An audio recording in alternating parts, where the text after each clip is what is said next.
Olá, seja muito bem-vindo a mais um capítulo do Mundo Corporativo aqui na CBN, que hoje vai falar sobre transição de carreira.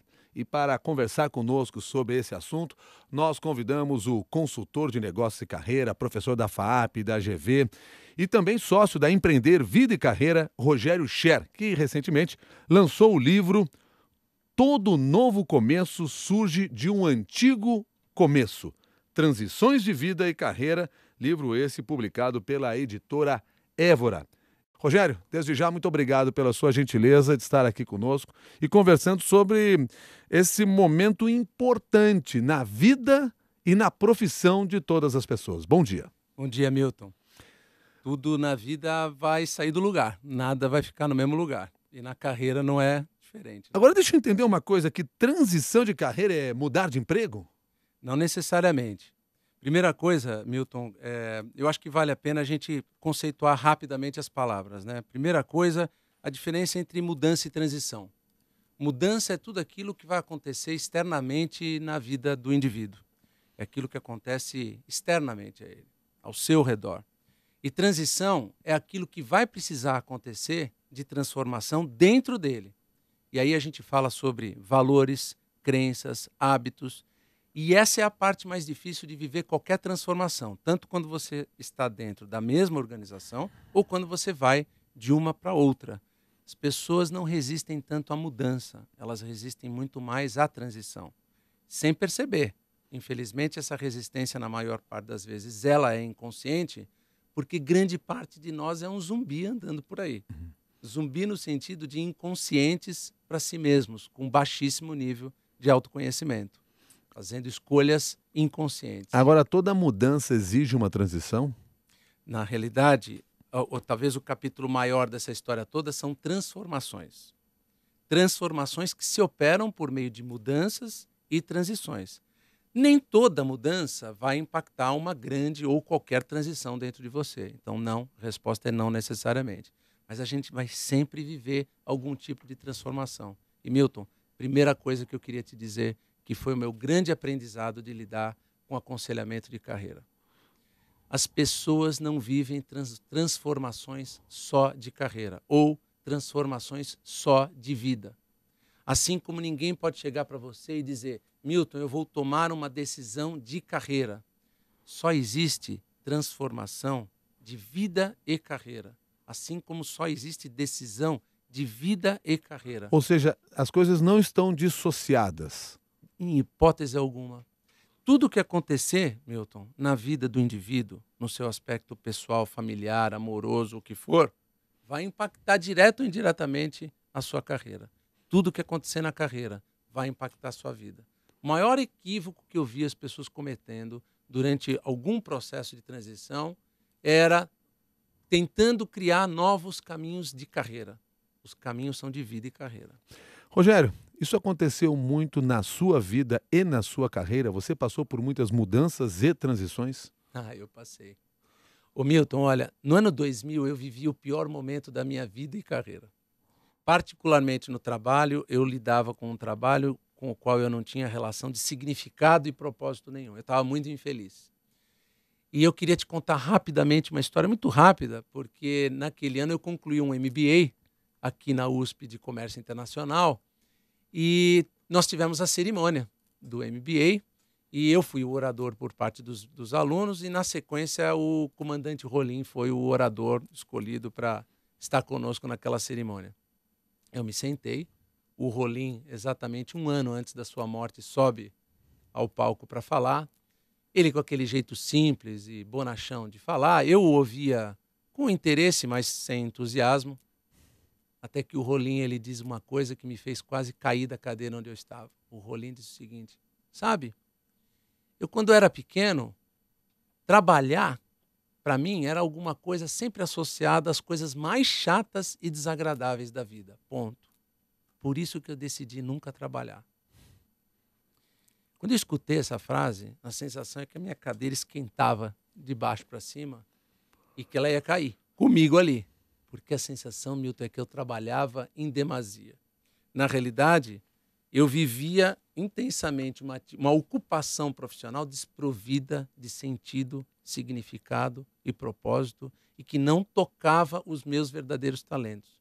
A partir desse momento, eu iniciei as dificuldades inerentes, um caminho de transformação. Você sabe que tem uma frase que eu adoro, que é aquela de que às vezes para trazer luz ao ambiente a gente precisa pôr fogo na própria roupa, né? E foi um pouco o que eu fiz. Eu comecei a me queimar no sentido de tentar morrer um pouco para aquele momento que eu vivia e tentar nascer para um outro momento. Talvez tenha sido uma das experiências de maior aprendizado sobre mim mesmo. Mas então conta para nós aqui, e mate a curiosidade dessas transições e mudanças que você fez de carreira. Você passou por empresas privadas, você abriu um negócio próprio, tudo a seu momento. Naquele momento, eu era empreendedor. Esse em que eu, entre aspas, trabalhava demais. E eu estava profundamente infeliz naquele trabalho. E era quase que um autoemprego, e não propriamente um negócio próprio. E nesse caminho de buscar felicidade no trabalho, que hoje, felizmente, é um tema levado a sério nas organizações, eu sentia que precisava, de alguma forma, me colocar em fluxo com a vida. E eu quero dar a recomendação para os nossos ouvintes de um caminho concreto para isso, Milton. Primeira coisa é vocação. A primeira questão é qual é o seu chamado, qual é o seu propósito. Então, uma inquietação saudável a respeito de qual é a minha razão de ser. Segundo lugar, contribuição. É impossível você se sentir em fluxo com a vida e feliz com o que faz se você sente que o que você faz não seja uma contribuição significativa. Terceiro, relações. Milton, nós somos bichos gregários, a gente precisa viver em bando, precisa viver com pessoas, sentimentos de cooperação, de troca, de aprendizagem, de reciprocidade. A maior parte dos processos de desencanto e distanciamento do indivíduo com o seu trabalho vem da sensação de que ele não tem mais relações significativas no trabalho, de confiança, de troca e aprendizagem. Então, o outro componente são relações. E o último é domínio. Na realidade, você pode estar num trabalho em que você use praticamente nada das suas maiores habilidades e experiências e se sinta muito desequilibrado à luz do desafio, né? Ou que você tenha um desafio minúsculo perto de um montão de habilidades e experiências. Ora, essa equação também ajusta o caminho da felicidade no trabalho e dessa maravilhosa sensação de se pôr em fluxo com a vida. Então me ajude a resumir Esses componentes. esses componentes que você citou. Vamos lá. O primeiro, vocação. Questão do chamado, do propósito. Contribuição, a percepção de que você contribui com algo de maneira significativa. Relações, viver num grupo onde você tenha troca e aprendizagem, suporte e cooperação. E o contexto do domínio, que é o bom equilíbrio entre habilidades de um lado e o tamanho do desafio que você pega do outro. Nós estamos conversando hoje aqui no Mundo Corporativo com o Rogério Scher, consultor, professor e autor do livro Todo Novo Começo Surge de um Antigo Começo, Transições de Vida e Carreira, publicado pela editora Évora. E eu peço a você, Rogério Scher, que explique para nós, então, este título. Por que todo novo começo surge de um antigo começo? Você sabe que eu tenho 5 livros publicados, né? Eu nunca dei nome a nenhum deles. E quando eu conversei com o meu editor desse último, eu mandei esse título louco, grande, que eu me inspirei numa música de uma banda que é o Green Day, né? E aí eu mandei para o Eduardo Vilela e ele volta para mim e diz assim: Rogério, eu adorei. Eu falei: Eduardo, você tem certeza? Vê melhor, pensa melhor.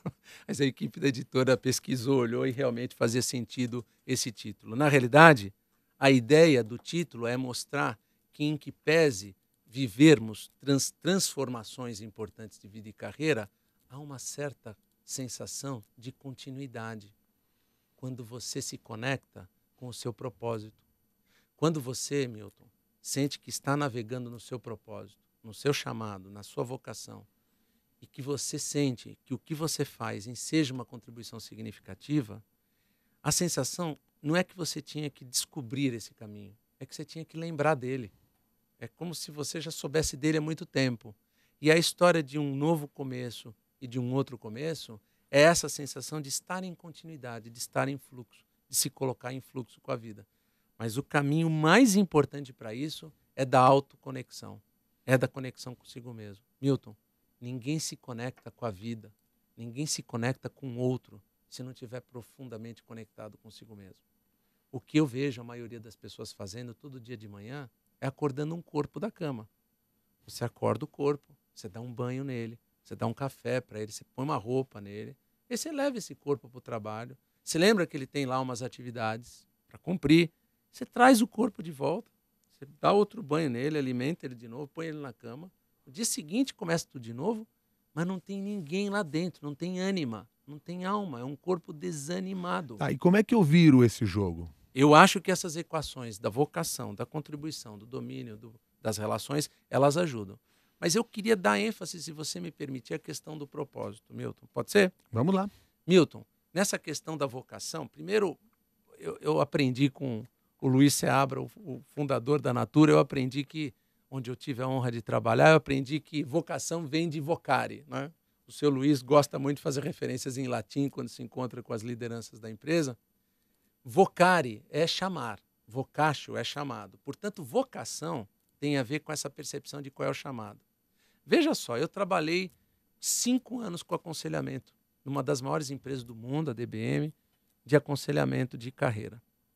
Eu atendia pessoas que tinham sido presidentes, vice-presidentes, as pessoas mais sênior das maiores organizações aqui no país, iniciando um processo de transição, algumas vindas de demissões.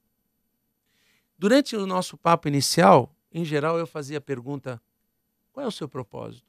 Qual é o seu propósito de vida e carreira? E as respostas eram gaguejantes, quando eu tinha alguma resposta. E no começo daquele meu processo de aconselhamento, eu olhava aquilo com um certo olhar de arrogância. Dizer, como é que esse cara, presidente, vice-presidente de empresa, o cara importantão do jeito que era, não responde para mim qual é o seu propósito de vida e carreira? Milton, com o tempo, eu percebi que o importante não era ter a resposta, mas era ter a pergunta. Tem algumas coisas na nossa vida em que ter a pergunta é mais importante do que ter a resposta.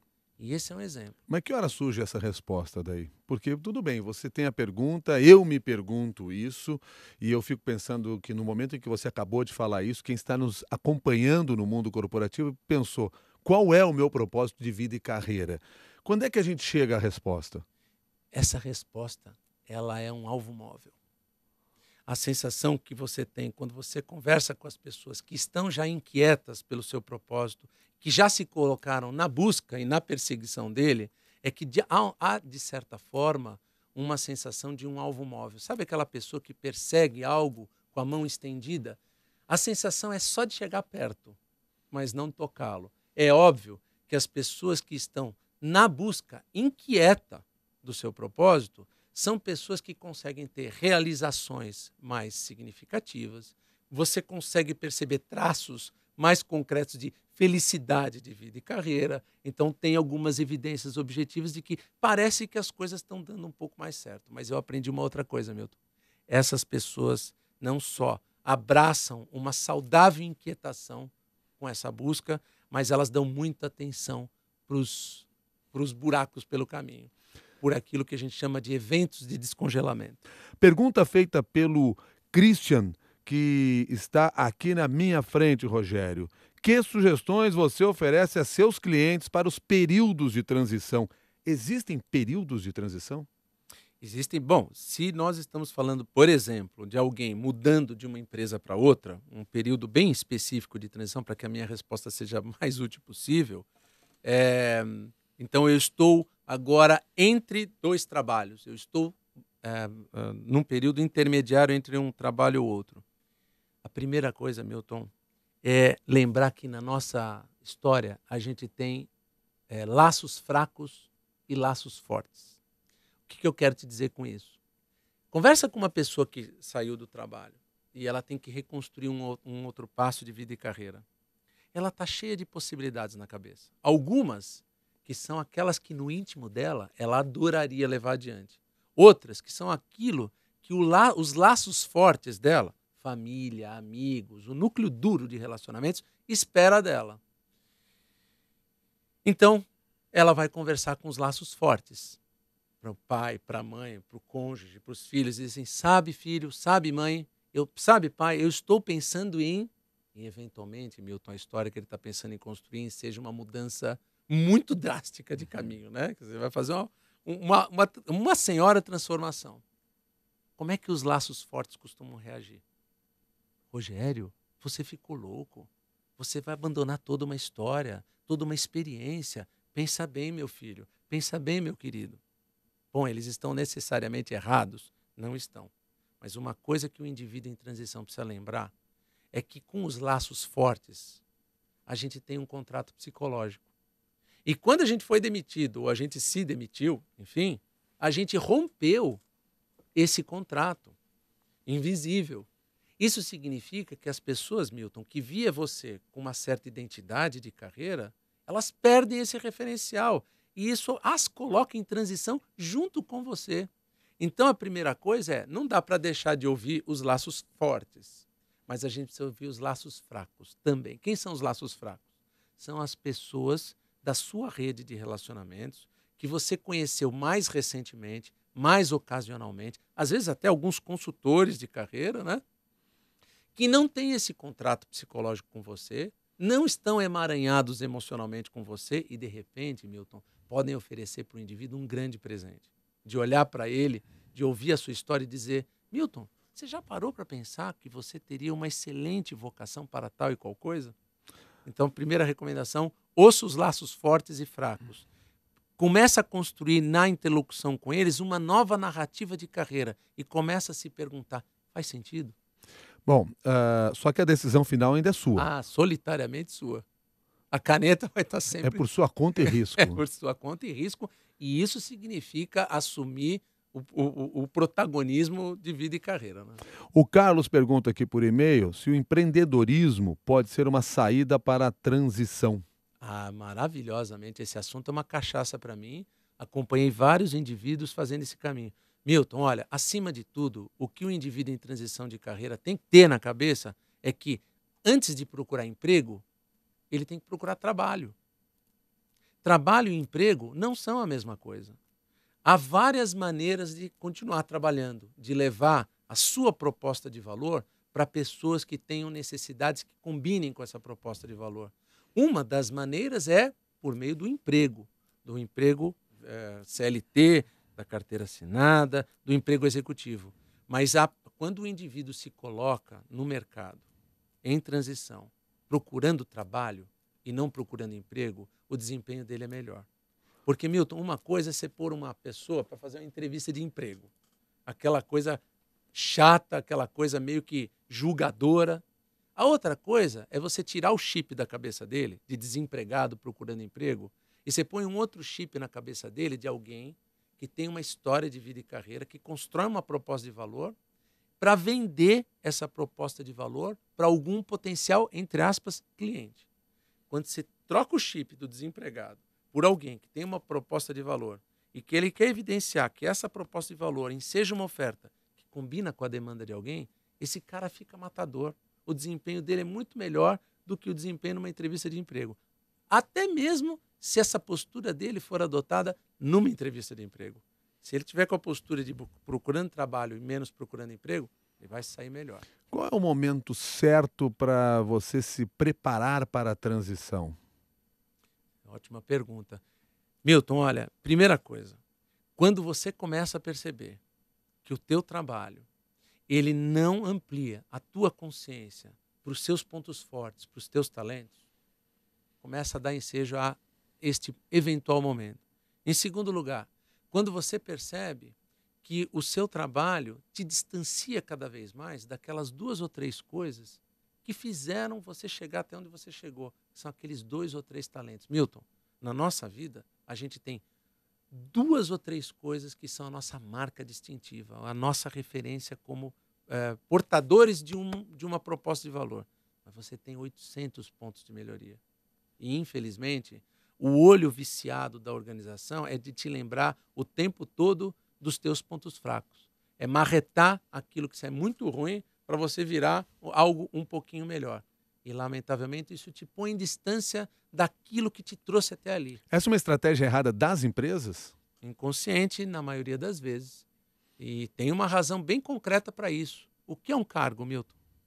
Quando você sobe na organização e vai lá para o nível da liderança, o cargo é quase que uma cápsula inflexível, onde o indivíduo entra e ele tem um conjunto de atribuições, responsabilidades e rituais para cumprir que são inerentes ao cargo. E aí sabe o que a gente descobre? Que o cargo anima o indivíduo, quando o indivíduo devia dar ânima ao cargo. Então, quando você assume um novo desafio na organização, toma cuidado para que você não entre nessa cápsula inflexível.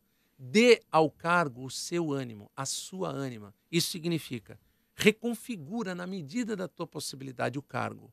As atribuições e responsabilidades que te aproximem a maior parte das vezes daqueles talentos que te diferenciam. Reconfigure os rituais. Os rituais de um cargo nem sempre combinam com você, com o teu estilo. Às vezes a gente é mais low profile, a gente gosta de conversas mais individuais, menos grupais, ou às vezes a gente gosta de falas para grupos maiores. Qual é o ritual pré-estabelecido para aquele cargo? Se tem condição de readequá-lo, então faça. Aliás, você fala em determinado momento no livro Todo Novo Começo Surge de um Antigo Começo. Você fala lá em determinado momento sobre a necessidade de você mudar a sua identidade. Você sugere que na transição profissional teste novas identidades. O que isso significa? É isso mesmo. Na realidade, como eu estava dizendo a você, quando você conversa com alguém que inicia uma transição, ele tem algumas coisas que ele gostaria de experimentar. Mas algumas que não são muito óbvias na narrativa de carreira que ele até então escreveu e na percepção dos seus laços fortes. Então, a sugestão que eu dou é chegue o mais perto possível daquilo. Chegue o mais perto possível daquela atividade, do seu ambiente, das pessoas com as quais você vai interagir. Coloque-se como testemunha de si próprio ao chegar o mais perto possível daquilo e pergunte-se como eu me sinto lidando com aqueles temas, com aquela linguagem, naquele ambiente. Eu me sinto parte disso? Faz sentido? Isso constrói uma nova historinha na minha narrativa de vida e carreira? Se sim, então aí você tem uma oportunidade de aí fazer uma investigação exploratória e confirmatória mais profunda. Se não, continue explorando as outras possíveis identidades. Normalmente são as empresas que nos levam a mudar ou passar por uma transição, são as empresas que nos demitem e dizem assim, vá rever sua vida? Ai, Milton, eu já vi tanta autossabotagem de tanto indivíduo que estava pedindo, quase que implorando para ser demitido pela sua linguagem, pelo seu comportamento desalinhado. Inconscientemente? Inconscientemente, várias vezes. Aliás, o mundo das organizações, lamentavelmente, é um mundo da inconsciência. Primeira coisa, você estuda muito no MBA, você estuda, depois vai lá, faz o outro curso e tal, e aí o que você descobre dentro das organizações? Primeiro, um monte de gente bastante adulta procurando carinho e amor e reconhecimento de pai e mãe dentro da empresa. O que é lamentável, porque você projeta nos outros uma figura, por exemplo, de pai, né? E você transfere para este outro indivíduo dentro da organização este papel de pai e junto vai uma dívida emocional, né? E uma dívida emocional que não vai ser nunca paga por uma simples razão, você transferiu para o devedor errado, né? O outro lá, coitado, nem imagina que está sendo sua projeção de pai ou de mãe ou de herói, ou seja lá o que for. Isso faz com que as relações sejam muito sofridas. Isso faz com que o nível de felicidade das pessoas no trabalho fique profundamente ameaçado. E eu vejo isso com muita compaixão. Já fui vítima eu mesmo dessa minha autossabotagem.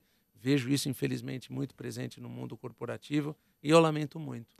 Porque, por experiência com colegas, com amigos, com familiares, você acaba muitas vezes ouvindo de um profissional que trabalhava durante algum tempo numa determinada corporação, numa empresa, seja lá seguindo uma carreira, e de repente é demitido, e essa pessoa diz assim, estava mais do que na hora mesmo, ainda bem que eu acabei sendo demitido, abatido, muitas vezes está ali dizendo isso, triste porque foi demitido, autoestima lá embaixo, mas assim, dizendo, poxa, talvez seja o momento que eu estava precisando disso. É verdade. Você sabe, Milton, que eu estava conversando antes do programa a respeito, aqui com a Cibele, que está me acompanhando, eu estava conversando com ela sobre qual é o quadro mais valioso hoje da história da nossa presente humanidade. É o grito, aquele quadro esquisito, que parece que foi uma criança que fez, né? Para quem é ignorante em artes como eu. Então é de um norueguês. O quadro foi negociado por 120 milhões de dólares. E eu não acho que é uma simples coincidência que a humanidade tenha escolhido como quadro mais valioso para ser transacionado o grito. Por quê? Milton, a vida sussurra o tempo todo coisas nos nossos ouvidos. E a gente teme em não ouvir. Por quê? Porque você está ausente de si mesmo. Você não está lá para ouvir. E aí o que acontece? A vida dá um grito, um berro no seu ouvido, você cai para trás, leva um susto tremendo e aí você se põe na sua própria presença de novo. Lembra a história de corpo e alma que eu mencionava há pouco?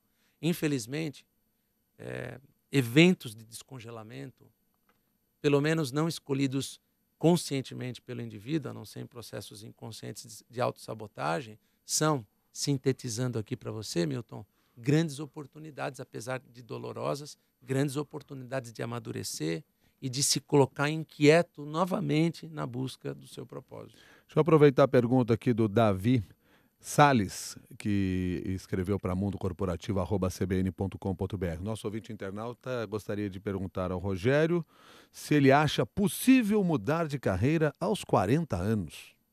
É possível mudar a qualquer momento. Lembra que não é só de carreira, é de vida e carreira. Quando você olha para a tua vida, para o contexto dos significados que você tem com o teu grupo familiar, com as tuas pessoas, a pergunta é: que história você constrói com essas pessoas mais alinhada com essa busca de propósito? A mesma pergunta a gente vai fazer o tempo todo dentro da organização.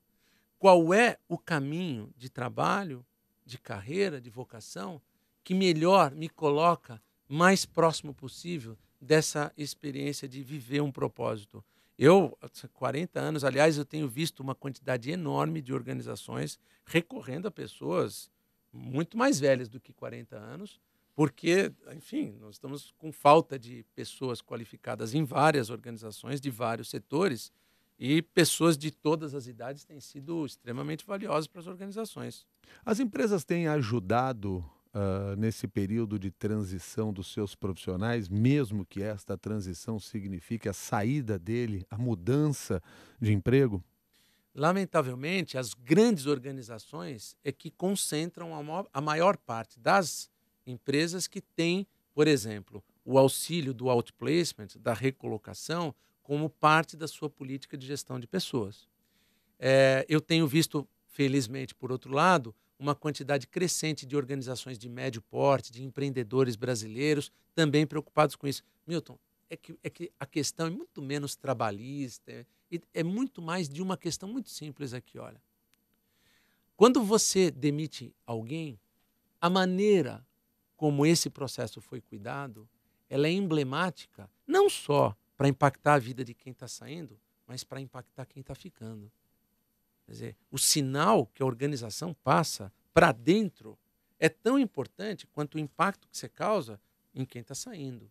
E olha, Milton, eu já vi de tudo em processos de demissão. Eu vi pessoas sendo demitidas por indivíduos com quem eles nunca estiveram antes na vida.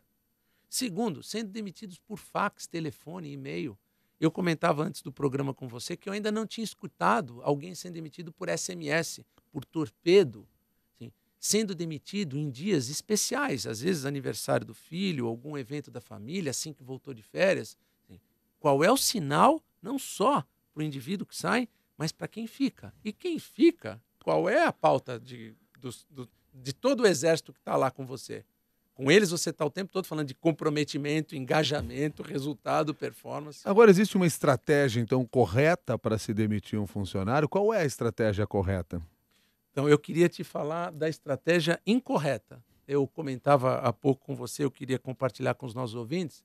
Há poucos dias atrás, eu decidi escrever no portal da Endeavor um artigo fruto de uma experiência horripilante. Eu estava na praça de alimentação de um grande shopping, ao lado de 4 executivos que, com a boca cheia de comida, decidiam o futuro de um indivíduo que ia ser desligado naquela organização na sexta-feira daquela semana. E o diálogo, Milton, sintetizando e resumindo, foi mais ou menos assim. Pois é, este nosso amigo, ele infelizmente não tem liga política muito boa para cima, né? com o conselho. O pessoal do conselho não gosta dele, né? Ah, pois é, está sendo difícil segurar as pontas, né? Felizmente é melhor desligá-lo. Tá tudo certo então para o desligamento? Vai ser sexta? Vai ser sexta. Silêncio. Bocas cheias de batata frita. Escuta, você já sabe o que vai falar para ele no desligamento? O outro interrompe o silêncio e diz: performance, problema de desempenho, resultados. Outro silêncio, Milton. Mas ele foi super bem avaliado no nosso último ciclo de desempenho. Outro silêncio, agora mais constrangedor, e as bocas mais cheias de batata frita. O silêncio é interrompido e alguém diz: bom, graças a Deus isso vai acontecer só sexta, né? Hoje é terça. Alguém quer comer sobremesa? Então, eu quando escutava esse diálogo, minhas vísceras se misturavam com os meus rins, imaginando não só que tipo de prática uma organização tem como essa e que impacto essa má prática causa em quem sai, em sua família, nos seus relacionamentos, na sua história, mas que sinal você passa para quem fica. Então, lamentavelmente, isso é ignorado. E olha, Milton, eu tenho um pouco de compaixão com isso também, vou te explicar por quê. Mandar embora alguém não é fácil. Nós não podemos pôr o demitido como uma vítima e o demissor como um cara do mal, né? Às vezes a demissão se justifica, é para ser feita. A grande questão é, faça a demissão alinhada à cultura da empresa, aos valores da empresa. Há um jeito certo de se demitir, é o jeito autenticamente alinhado com a cultura, com a essência, com a identidade daquela corporação, aos valores dela. Segundo lugar, ora, a gente vai ter que demitir pessoas por performance, por desempenho, por desalinhamento com a cultura, ok. Mas que isso faça parte de um processo em que as pessoas se apresentem humanas, exageradamente humanas. Porque o demissor é legítimo que ele esteja nervoso, que ele esteja apreensivo e que ele mostre que ele está vivendo uma situação que não é fácil para ele também. Rogério Scher, para fechar essa nossa conversa aqui, uma sugestão final a todos aqueles profissionais, a todas aquelas pessoas que estão nos acompanhando e que gostariam de saber o seguinte: será que está na hora? Será que eu estou passando por esse processo de transição de carreira e de vida? A primeira dica que eu compartilho, Milton, é o caminho, o ponto de partida e o ponto de chegada vai ser sempre autoconhecimento.